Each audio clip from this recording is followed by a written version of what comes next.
Questo libro parla di futuro, parla del momento che stiamo attraversando, ma cercando di lanciare lo sguardo oltre e quindi raccontare come questa pandemia che ha colpito in maniera trasversale l'umanità e le nostre vite ci cambierà in tutti gli aspetti della nostra vita, dal lavoro all'economia, alla politica, alla società, al tema delle relazioni.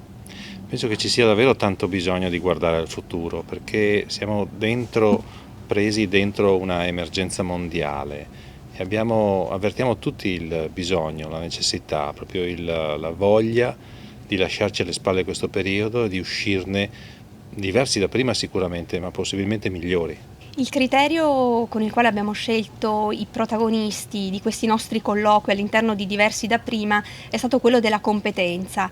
Abbiamo cercato elementi brillanti del nostro paese con le quali dialogare e ragionare in prospettiva. Ecco, in questo senso un grande regalo ci è stato fatto da Dacia Maraini, perché è sua l'introduzione e in qualche modo il punto di partenza di tutto. Lei elogia la lentezza in questa sua introduzione e quindi siamo diventati padroni del tempo. E cosa dobbiamo fare di questa crisi per non sprecarla? Ecco, da questo interrogativo che Dacia Maraini pone ragioniamo poi con tutti gli altri protagonisti del libro. Raccontiamo una cosa che raccontiamo spesso nelle presentazioni. Io avevo in testa di sentire una persona del mondo dei media e della televisione che fosse unanimemente riconosciuta come persona assolutamente competente e autorevole, e abbiamo pensato a Pippo Baudo. Nessuno di noi lo conosceva ovviamente e in qualche maniera siamo riusciti a ottenere un contatto, ma lo ho inseguito particolarmente per un paio di settimane senza mai riuscire a superare i filtri della segreteria, dell'ufficio stampa, eccetera. Poi, durante una discussione con Valentina, praticamente Valentina ha preso in mano questa situazione e al primo colpo di telefono ha parlato con Pippo Baudo, che ha accettato di buon grado, anche molto gentilmente, di partecipare a questo nostro libro.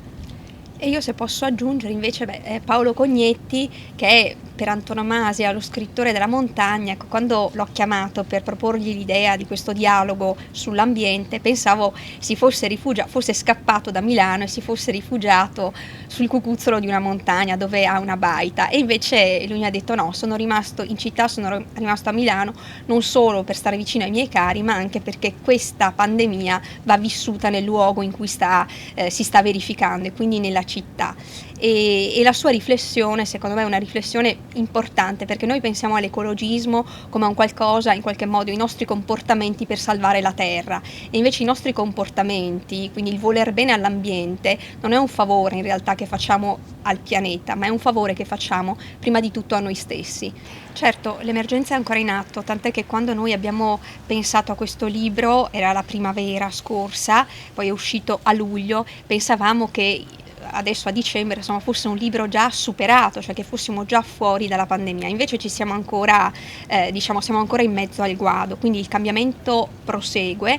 Ecco, se c'è una cosa secondo me che sta emergendo in maniera molto forte, si parlava poco fa del Veneto, insomma, la dimensione però con la quale va visto questo fenomeno direi che non è solo italiana, forse è ancora più larga, cioè una dimensione europea. Lo stiamo vedendo per esempio con i vaccini che sono in arrivo. Cioè la gestione di questa emergenza è una gestione su vasta scala, perché tutti insieme, insomma, bisogna essere tutti insieme per poterla affrontare, per poterla combattere.